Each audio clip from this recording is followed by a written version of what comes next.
அனைவருக்கும் வணக்கம். மாதா பிதா குரு தெய்வங்களை வணங்கி எம்பெருமான் ஸ்ரீ உச்சிஷ்ட மகா கணபதியும் வணங்கிக் கொள்வோம். அனைவருக்கும் நீண்டாயில், நிறைந்த செல்வம், உயர்ந்த புகழ், மெய்ஞானம், பேரறிவு, பிரசன்ன ஞானம், பிரபஞ்ச அறிவு அனைத்தும் நிரம்ப கிடைக்கட்டும். எம்பெருமான் ஸ்ரீ உச்சிஷ்ட மகா கணபதி அனைவருக்கும் கூட இருந்து எல்லா விதமான நற்பலன்களையும் வாரி வழங்கட்டும். அனைவருக்கும் எனது மானசீகமான வாழ்த்துக்கள், மானசீகமான ஆசைகள். அனைவரையும் ஜி கஸ்டோ அன்போடு வரவேற்கிறது. நம்ம இன்னைக்கு பார்க்க போற பதிவு, ஆசிரியர் தொழில் ஜாதக ரீதியா யாருக்கு அமையும் அப்படிங்கிறத நம்ம பார்க்க போறோம். நம்ம விதியில எப்ப ஆராய்ச்சி பண்ணாலும் 3 விஷயத்த ஆராய்ச்சி பண்றோம். ஒண்ணு கிரக அமைவு, 2வது இந்த கிரக அமைப்புக்கு பாவகத்துடைய தொடர்பு, காரகிரகத்துடைய நிலை. இந்த 3மே பண்ண போறோம். தலைப்பு ஆசிரியர் தொழில் யாருக்கு அமையும். இப்ப ஆசிரியர் குறிக்கக்கூடிய கிரகம் 3 கிரகம் இருக்கு. முதல் கிரகம் ஒரு எல்கேஜி, ஒரு நர்சரி ஸ்கூலு, ஒரு எலிமெண்டரி ஸ்கூலு அப்படிங்கிற வரைக்கும் புதன். அதுக்கு மேல காலேஜ் போற வரைக்கும் அது குரு. அதுக்கு மேல ஒரு ப்ரொஃபஸர், ஹெச்ஓடி அப்படி போகணும் அப்படின்னா அது கேது. ஒரு ரிசர்ச் ஸ்காலர் மாதிரி ஆகணும்னா அந்த கேதுவா இருக்கக்கூடியவங்க பெரும்பாலும் பாடம் நடத்துறதுக்கான வரக்கூடிய ஆசிரியர் இருக்க மாட்டாங்க. வழிகாட்டிய கைடா இருப்பாங்க. ஸோ நம்ம இதுல காரகிரகம்னு 2 பேரை வலிமையா எடுத்துக்கிறப்புறம் புதனையும் குருவையும்.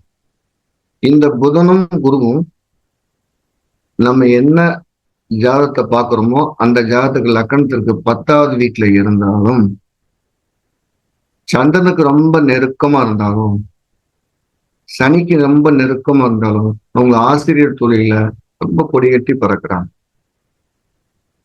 இதுதான் அதோட முக்கியமான விஷயம். லக்கணத்துக்கு 10ல குரு இருக்கலாம், புதன் இருக்கலாம், குரு புதன் சேர்ந்து இருக்கலாம். விதி நம்பர் 1. விதி நம்பர் 2, சந்திரன் கூட குரு இருக்கலாம், புதன் இருக்கலாம். இல்லைன்னா சந்திரன் குரு புதன் 2 பேரும் சேர்ந்து பார்க்கல, தனித்தனியா பார்க்கலாம். விதி நம்பர் 2. 3, சனி கூட புதனோ குருவோ சேர்ந்து இருக்கலாம் அல்லது பார்வை சேரும். இதுல சனி கூட சேரக்கூடியது ஒரு டியூஷன் சென்டர் டீச்சர் அந்த மாதிரி இருக்கும். லக்கணத்திற்கு 10 இருக்கக்கூடிய குரு புதன் சேர்க்க அது ஒரு தொழிலாவே, ஒரு ப்ரொபோஷனலா டீச்சர் அப்படின்னு சொல்லக்கூடிய ஒரு அளவா இருக்கும். சந்திரன் கூட இருக்கிறது இன்வால்மெண்ட்டுக்காக அவங்க ஒரு பார்ட் டைம் ஒர்க்கா வருவாங்க, இல்ல கொஞ்ச நாள் வேலை செஞ்சுட்டு வெளியில வந்துடுவாங்க. இப்படி இருக்கலாம். அதுல ஒரு மேஷ லக்னம் 10ல குரு நீசமா இருக்குன்னு வச்சுக்கோ. இப்ப இவருக்கு ஆசிரியர் தொழில் அமையுமானா அமையும். 10ல் ஒரு கிரகம் குருவோ புதனோ வக்கரமா இருந்தாலும், அஸ்தங்கமா இருந்தாலும், ஒரு பாவகிரகத்தோடு சேர்ந்து இருந்தாலும், பலவீனமா இருந்தாலும் ஆசிரியர் தொழில் அமையும். அப்ப அதுக்கு என்ன சார் வித்தியாசம் அப்படின்னா, நான் சொன்ன மேஷ லக்னம் 10ல ஒரு நேசமா இருக்கு அப்படின்னா, அந்த வாத்தியார் தொழிலுக்கு வந்த போயிட்டு அவருக்கு ஒரு பேரு கெடுறதோ, இல்ல வளர்ச்சியே இல்லாம அதே ஆசிரியராகவே காலம்புற இருக்கிறதாவோ அமையும். பெரும்பாலும் இந்த ஆசிரியர்களுடைய லக்னங்கள் எடுத்துட்டோம்னா உபய லக்னங்களுக்கு ரொம்ப ஈஸியா இருக்கும். மிதுனம், கன்னி, தனுசு, மீன வீடு. ஏன்னா இயல்பாவே குரு புதன் வீடா வந்துருது. இவங்களுக்கு அந்த தொழில் அமையும். அதுக்கு அடுத்த ஸ்டேஜ் லக்கணத்துக்கு 10ல குருவோ புதனோ இருக்கான்னு பாருங்க. இருந்ததுன்னா நல்ல விதமான ஆசிரியர் தொழில் அமையறதுக்கு காத்திருக்கிறது. இந்த 3 விதியும் எல்லா விதமான ஆசிரியர்களும் பொருந்தி வருதுன்னு செக் பண்ணி பாருங்க. முதல் கிரக அமைப்புல லக்கணத்திற்கு 10ல குருவோ புதனோ இல்ல குரு புதன் சேர்ந்தோ இருப்பது 1. சந்திரனுக்கு குருவின் தொடர்போ புதனின் தொடர்போ இல்ல 2 பேருடைய பார்வை சேர்க்கையோ இருப்பது 2. தொழிலை குறிக்கக்கூடிய கிரகமான சனிக்கு குருவுடைய சேர்க்கையோ புதனுடைய சேர்க்கையோ இருந்தாலும் அவங்க ஆசிரியர் தொழில் அமையிறாங்க. இவங்களும் ஒரு சிறந்த டீச்சரா இருக்காங்க. இப்ப 10வது வீட்டுல குரு இருக்காரு, சனியின் பார்வை பெற்றிருக்காரு. 10வது வீட்டுல புதன் இருக்காரு, சனியின் பார்வை பெற்றிருக்காருன்னா த பெஸ்ட் டீச்சர், நல்லாசிரியர் விருது வாங்குற அளவுக்கு ஒரு தரமான ஆசிரியர் இருக்காரு. ஆசிரியருக்கு ஒரு அற்புதமான தொழில். அந்த தொழில்னு சொல்ற ஒரு சர்வீஸ், ஒரு சமூக சேவைன்னே சொல்லலாம். ஒவ்வொரு ஆசிரியரும் ஒரு சிற்பி மாதிரி, ஒரு தனி மனிதனை செதுக்கக்கூடிய நபர்களாக நான் ஆசிரியரை பார்க்கிறேன். எனக்கு கிடைச்ச ஆசிரியர்கள் எடுத்து பார்த்தோம்னா காலையில இருந்து சாயங்காலம் வரைக்கும் நின்று நமஸ்காரம் பண்ணிக்கிட்டே இருக்கக்கூடிய அளவுக்கு அறிவார்ந்த ஆசிரியர்களை நான் கண்ணால பார்க்கல. அவங்ககிட்ட படிச்சிருக்கேன். அவங்களுடைய உணர்வு அப்படியே உணர்ந்து அப்படியே பிரதிபலிச்சுவிடும். எனக்கு கிடைச்ச வேதியியல் ஆசிரியராக இருக்கட்டும், கணித ஆசிரியராக இருக்கட்டும், அப்படிலாம் ஒரு ஃபீல் பண்ணியிருக்கேன். இதுக்கு ஜாதக ரீதியான காரணங்கள் எடுத்து பார்த்தோம்னா, குருவுடைய அமைவு 10ஆம் பாவத்துக்கு 10ஆம் அதிபதிக்கு நெருங்கின தொடர்பு இருக்கிறது மூல காரணமா நான் கருதுறேன். ஒரு அற்புதமான நபர் ஒரு போலீஸ்ல இருக்கிறாரு. அவர் ஒரு கடகலக்கணம், 10ல குரு இருக்கு, 9ல செவ்வாய் இருக்கு, குருச்செவ்வாய் பரிவர்த்தனை இருக்கு. அவர் முதல்ல ஒரு போலீஸ் தொழிலுக்கு போறாரு. போயிட்டு கொஞ்ச நாள் இருந்துட்டு மறுபடியும் வாத்தியாரா மாறினார். எப்பவுமே இந்த 10வது வீட்டுக்கு ஒரு கிரகம் பரிவர்த்தனையா இருந்து அது குரு புதனா இருந்ததுன்னா வேற தொழில இருந்து அவங்க ஆசிரியரா வர்றதுக்கோ இல்ல ஆசிரியர் தொழில் வேற ஒரு தொழில் போறதுக்கோ முக்கியமான காரணமாகும்.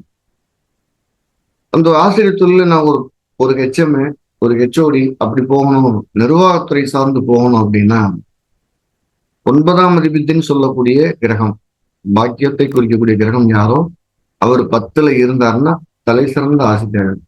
ஏன்னா பாவகத்துல 4ஆம் பாவம் அடிப்படை ஆசிரியர்களையும் அடிப்படை கல்வி ஆசிரியர்களையும் 9ஆம் பாவம் உயர்நிலை மேல்நிலை கல்வி ஆசிரியர்களையும் இதுக்கு மேல படிப்பு இல்லை அப்படிங்கிற பாவகத்தை 11ஆம் பாவமும் சொல்லுது. அப்ப 4ஆம் அதிபதி 10ல இருக்காரு அப்படின்னா நம்ம ஒரு சின்ன ஸ்கூல்ல ஒரு நர்சரி ஸ்கூல்ல இல்லை எல்கேஜி யூகேஜி ஒரு பிரைமரி ஸ்கூல்ல டீச்சரா இருக்கலாம். 9ஆம் அதிபதி 10ல இருக்காருன்னா ஒரு பெரிய லெவல்ல காலேஜ் வரைக்கும் ஒரு டீச்சரா போறதுக்கான வாய்ப்பு இருக்கு. இது பாவாதிபதியினால் கிடைக்கக்கூடிய பாக்கியம். 11ஆம் அதிபதியே 10ல இருக்காரு அப்படின்னா அவர் அபிஷியலா ஒரு டீச்சரா இருப்பார். அவர் வந்து ஆனா பாடம் நடத்தக்கூடிய எனர்ஜி அவருக்கு இருக்காரு. இவங்கெல்லாம் ஆசிரியர் தொழில ஜெயிக்கக்கூடிய வாய்ப்பு. இதுல குரு சனி சந்திரன் சேர்க்கை இருக்குன்னு வச்சுக்கோ. 10ஆம் பாகத்துல இல்ல 10ஆம் அதிபதியை விட குரு சனி சந்திரன் தொடர்புனா அந்த சாதனை புணர்வுன்னு சொல்லுவோம். அவங்க டீச்சிங் மெத்தடு மிக அற்புதமா இருக்கும். மிக அற்புதமா இருக்கும். ஒரு வாத்தியார் எப்படி இருக்கணும்னு நீங்க ஃபீல் பண்ணணும் அப்படின்னா ஒரு சொல்லிக் கொடுக்குறவங்க எப்படி இருக்குன்னு பாத்தீங்கன்னா குருச்சந்திரன் சேர்ந்து இருக்கக்கூடியவங்களுடைய டீச்சிங் மெத்தடு அவ்வளவு இன்வால்மெண்டா இருக்கும். ஒரு தாயன்போட சொல்லித் தரக்கூடிய சக்தி அவங்களுக்கு இருக்கும். 10ல குரு இருக்கவங்க சொன்னா நான் என்ன உணர்ந்தனோ அதை நீ கேட்டுக்க அப்படிங்கிற மாதிரி இருக்கும். உணர வைத்தல் அப்படின்னு இந்த 2 பேத்துக்கு தான் இந்த பாக்கியம் அதிகமா உண்டு. உங்க ஜாதகங்கள்ல இந்த வாத்தியராக இருக்கான கிரக அமைப்பு இருக்கான்னு பாருங்க. இருந்ததுன்னா கட்டாயம் தலை சிறந்த ஆசிரியரை மாற்றி காட்டுவதில் மாற்று கருத்து கிடையாது.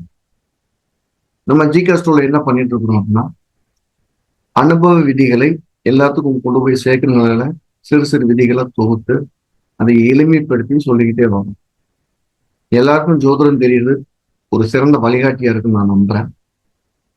அதுக்காக ஒரு பாடத்திற்கு அமைச்சு 2-3 பிரிவா பாடங்களை தொடர்ந்து நடத்திட்டு வரோம். அப்படி படிக்கணும்னு விருப்பம் இருக்கவங்க ஜோதிடத்துடைய அடிப்படை பாடங்களை ஞாயிற்றுக்கிழமை ஆன்லைன்ல நம்ம நடத்த காத்திருக்கோம். அந்த ஜூலை 5ஆம் தேதி நடக்க காத்திருக்கோம். யாராவது படிக்கணும் முன்பதிவு செய்துக்கலாம். ஏற்கனவே எனக்கு ஜோதிடம் தெரியும், நான் கொஞ்சம் இன்னும் கொஞ்சம் பல நிறைய சொல்லணும், ஒரு ரிசர்ச் மனப்பான்மையில சொல்லணும் அப்படின்னா அதுக்கு ஒரு பாடத்திட்டமாக இருஜாத கூட்டு விளைவு அப்படிங்கிற என்னுடைய கண்டுபிடிப்புல என்னுடைய ஆய்வுல வெளிவந்த ஒரு விஷயத்த இருஜாத கூட்டு விளைவு அப்படிங்கிற அந்த பாடத்தை சென்னையில நம்முடைய அலுவலகத்துல 20-21 இந்த 2 நாள் வகுப்புல நேரடி வகுப்பா நடத்த காத்திருக்கோம். அதுல படிக்கணும் விருப்பங்களுக்கும் கீழே இருக்க நம்பர்ல பதிவு செய்துக்கலாம். இந்த இருஜாத கூட்டு விளைவுன்னு என்ன அப்படின்னா ஒருவர் யாரால் வாழுகிறார், யாரால் வீழ்கிறார், ஒருவரை வெற்றியை யார் தீர்மானிக்கிறார், யார் தீர்மானிக்கிறார், 2 பேர் சேர்ந்து செய்யக்கூடிய செயல்ல யாருடைய தலையீடு வெற்றியோ தோல்வியோ தருகிறது அப்படிங்கிற ஒரு ஜட்ஜ்மெண்ட்டுக்கு பயன்படுது. என்னோட தனிப்பட்ட ஜாதகம் எவ்வளவு வலுவானதா இருந்தாலும் நான் யார் கூட சேர்ந்து பயணிக்கிறேன் அப்படிங்கிறது ரொம்ப முக்கியம். இதை புரிய வைக்கணும் அப்படின்னா ஒரு சின்ன ஸ்டோரி. ஒரு ஈயோட வேகம் எவ்வளவு இருக்கும்னா ஒரு மணிக்கு ஒரு 1 கிலோமீட்டர் 1/2 கிலோமீட்டர் வச்சுக்கும். அதே ஈ ஒரு பிளைட்டுக்குள்ள இருக்கு பிளைட்ல இருந்து பறந்துட்டு இருக்கு. அப்ப பிளைட்டும் பறந்துட்டு இருக்கு அப்படின்னா ஒரு மணி நேரத்துக்கு ஒரு வேகம் 3000 கிலோமீட்டர் கூட போகும். அப்போ ஒரிஜினல் அதோட வேகம் மாறல. அது யாரை சார்ந்திருக்கு? இந்த விமானத்தை சார்ந்திருக்கு.